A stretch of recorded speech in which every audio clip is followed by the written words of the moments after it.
हमारे हम भ्रमित थे, अज्ञानता थी। तो उसी दृष्टिकोण से ये कहा गया है कि जैसे अच्छा ज्यादा दहेज लाने वाली बहु पुत्र वधू अपने ससुराल में आदर सत्कार पाती है, ऐसे ही तू डट के भजन कर, घना दहेज बना ले सत्य अजप्पा जाप का। अजप्पा जाप जप के अपना दहेज बना लिए, अनहद बाजा बाजन लागे फिर खुशी बना लिए। ओह, जैसे लड़की का पता लग गया कि आज ब्याह है, लड़की की का आज विवाह है। अब कई बच्चे बकाया करें, न्यू कहेंगे ए तेरी बारात आ गई, और फिर न्यू कहे कोई ना आई क्यों ना जीवरी है, यानी उसने खिजाया करते हैं। तो फिर वो लड़की सोच लेती है बांधन दे दे, भौंके जाएंगे। तो कहते हैं जब वो बाजा बाजन लाग जा तब सोच लिए बात लवा लाग ली कि आ गई बारात। तो कहते हैं आप भक्ति जब करोगे तो आपको ऑटोमेटिकली आपके ये ऊपर के यहां से ऊपर के हिस्से में बहुत सी आवाजें, कई प्रकार की आवाजें आने लग जाएंगी। इसमें जो हमें आवाज सुनती हैं ये प्राथमिक भक्ति की लक्षण है, अंतिम नहीं है। हाँ, ये भी सुननी चाहिए, सुनेंगी, आपको अवश्य सुनेंगी, ना चाहते हुए भी सुनेंगी। और कभी सुनना चाहो तो कभी 2, 4, 10 मिनट, कभी कभी डेली नहीं, कभी ऐसे कान बंद करके एकांत स्थान पर सुन लेना, आपको सारा साजबाज अंदर बाजता दिखेगा, जिसकी भक्ति इस लक्षण हो गए। कुछ एक को वैसे भी सुनती है जिनके पूर्व जन्म की भक्तियां होती हैं और फिर धीरे धीरे उनकी बंद हो जाती हैं, आगे कुछ नहीं सुनती, चाहे वो किसी का नाम जाप ले रखा है। तो वो तो ऐसा सुनना, ये देखना तो ऐसा है जैसे आपने बैंक में कमाई करी की और बैंक में पैसे जमा करा दिए, और उस बैंक की कॉपी ने कभी देखना चाहो तो खोल के देख लो।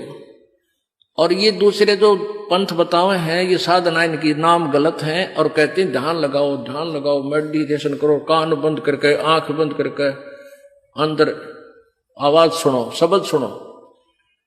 ये कोई फायदा नहीं। अब जैसे धंधा करता नहीं और बैंक में जब पूर्व जन्म की पहले की जो डिपॉजिट है 20-30 हजार, उसने रोज देखे जाने, कहा 20,000 है, और 20,000 में काम तो ना चले, फिर वो निकलवाने भी उसी में तो पड़ेंगे, वो एक दिन जीरो हो जाएंगे।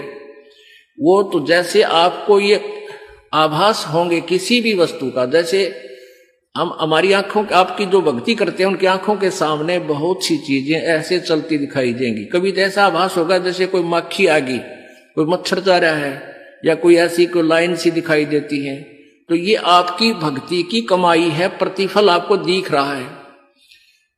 और कई एकादा क्या करे हमारे भक्त, एक बहन भगत भाई आया ने बोला जी मैंने तो आंख दिखा ली, मेरी तो आंखों में डिफेक्ट हो गया। वहां क्या हो गया कि आगे मेरा निकाला कला दिखे जाए, नो देखूं जब भी दिखा, मन तक कई बार डर भी लग जाता है।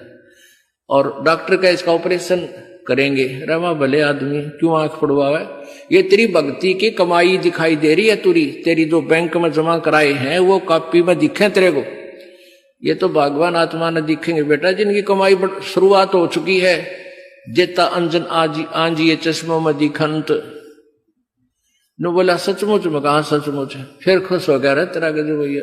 तो ये जो सामने दिखाई देते, घबराना नहीं। बहुत से भ्रमित हो जाते हैं क्योंकि बार बार ये दास नहीं बता पाता आपको।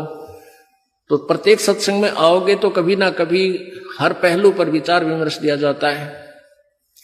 तो घबराना नहीं है, ये आपकी आंखों के सामने कोई वस्तु दिखाई देगी, वो आप ही बताओगे, दास बताओगा तो तुम झूठ भी बोल दोगे। तो वो आपकी जितनी कमाई है वो अपने आप बढ़ती जा रही है, उसका लेवल बता रहा है। तो ऐसे अंदर आवाजें आएंगी, कई प्रकार की आएंगी, और उनमें से एक न्यारी आवाज आएगी, एक मुरली की आवाज आएगी। और वो मुरली, वो आवाज जो है, जो इसमें पिंड में जो आएगी वो यहीं तक की है, ये महास्वर्ग तक की है। और जो वास्तविक धुन, वास्तविक जो आवाज है वो इस अंड और पिंड से पार है, वो सतलोक में है। वो वहां जाकर आपको वो बात बाहर सुनाई देगी, यानी इस शरीर से एक जब आत्मा भक्ति से परिपूर्ण हो जाती है तो इस शरीर से बाहर भी हो जाती है, तो उसको सुनने के लिए ऐसी सचिथी आ जाएगी अपने आप, जैसे आपका शरीर यहां बाहर खड़े हो गए, और फिर वो आवाज आपको उस सूक्ष्म शरीर के माध्यम से सीधा कनेक्शन उस सतलोक से हो जाता है। वो परले पार वाली मुरली आवाज, वो धुन, वो झनकार अलग से सुनाई देती है। फिर सेकंड के बाद आप उसी शरीर में होते, आपको पता भी नहीं कि मैं बाहर गया या अंदर ही था। वो बहुत बाद में जाके बहुत लेटेस्ट स्टेज पे ऐसा होगा, पर ऐसा हो या ना हो, आप जैसे दास बताओ, ये खुराक खाते रहो, रोग कटेगा, ये साधना करते रहो। तो क्या बताया है, जाप अजप्पा जप के अपना दहेज बना लिए, और ये अनहद बाजा बाजन लागे, फिर खुशी मना लिए। फिर मान लिए खान तेरी भक्ति चल पड़ी, निकट लागली बात आगे लेने, और यानी बरात आगी। आवे बिरहा कबीर लेने, खुश होकर चालिए, और प्रेम की बारिश होने लागे, फिर मलमल नहा लिए। जैसे आपने कल सुना था, बिना प्रेम पावे नहीं चे करोड़ समाधि ला। होय होय। जैसे सूरज के आगे बदरा, ऐसे कर्म छयारे, प्रेम की पवन करे चित मंजन, झलके तेज नयारे। प्रेम की पवन, परमात्मा के प्रति इतना प्यार उमड़ उमड़ का आपके हृदय में रह रह के, जरा सी बात मालिक की चले आंखें भरे आऊं आपकी, कुछ दिन में ऐसी सचिथी आ जाएगी। तो ये प्रेम की पवन चलेगी। जैसे सूरज के आगे बादल होते हैं तो सूर्य का प्रकाश निष्क्रिय हो जाता है, और जब हवा तेज चलती है बादलों को इधर उधर फेंक देती है तो सूर्य का प्रकाश ज्यों का तो सामने चमक रहा होता है। ऐसे परमात्मा और अपने बीच में, आत्मा के बीच में पाप कर्मों का गरावा यानी बादल छाया हुआ है। इस प्रेम की यानी सब भक्ति जो क्रिया आपकी होंगी, दान करता आदमी को इतनी खुशी होती है उस दिन कोई ठिकाना नहीं। और 10 रुपए चोरी कर ले, आत्मा खुश नहीं हो सकती, चाहे 20 लाख चोरी कर ले। और 10 रुपए, 20 रुपए, 1000 रुपए, 2000 रुपए आप दान करने की चेष्टा करते हो, पहले उमंग भर लेती है, और दान करे पाछो तो न्यारी खुशी होती है। तो ये तो क्या बताते हैं, ऐसे जो सब क्रियाएं आपसे कराई जा रही हैं, इनका उद्देश्य है कि आप में इतनी विनम्रता, इतना प्योर हार्टेड हो जाओ आप कि मालिक के प्रति जरा सी भी चर्चा चला, आँखों में पानी आने लग जा, गदगद हो जा। कहते हैं प्रेम की पवन करे चित मंजन, फिर झलके तेज नयारे। तो यहां क्या बताया है कि प्रेम की बारिश होने लगे, फिर मलमल नहा लिए। यानी ये लक्षण बता रहे हैं, एक भक्त में रह रहकर ऐसे लक्षण आ जाएंगे।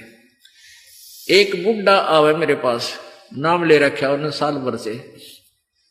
वो कहता है जी मैं नाम जपन लागू, मैं रोने लग जाऊं, मेरा रोना बंद कर दिया। राम तो रोना शुरू करवावा तो बंद करवाना आवे, ये तेरे भाग जा गिरे भले आदमी, नो कहना शर्म आवे, लोग नो कहीं अच्छा आदमी नाम लेने लगे तो माई लोग की सुनेगा तुम्हारी सुनेगा, नो बता। तो इसे ओपन कर्मी प्राणी है, बुढ़ा आदमी 65 साल का होगा, भगवान का नाम मिल गया, पिछले संस्कार से ही होता सारा कुछ। और ईब का नाम लेने लग गया, मैं तो रोने लग जाऊं। अरे तेरा जी भगवान ये सब ने देसा रोना हमारे भगता ने, आंखें में पानी आवे, मालिक की चर्चा हो, ना द्वेष हो, ना राग उठे, ना कोई चोरी करने जी करे, ना कोई जारी करने जी करे, ना बुराई मन में आवे, ये ऐसा जो धुन लग जा।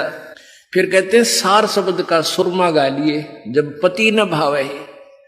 सार शब्द यानी जो असली मंत्र आपको दिया जाएगा वो सुरमे जैसा होगा, वो एक न्यारी आपकी जो है ना पहचान बनेगी, उस पर न्यारी जो है ना अलग से आपकी एक और सुंदरता बनेगी। यानी परमात्मा को आप और उस मंत्र सहित और अच्छे लगोगे जिनके पास ये तीनों मंत्र होंगे।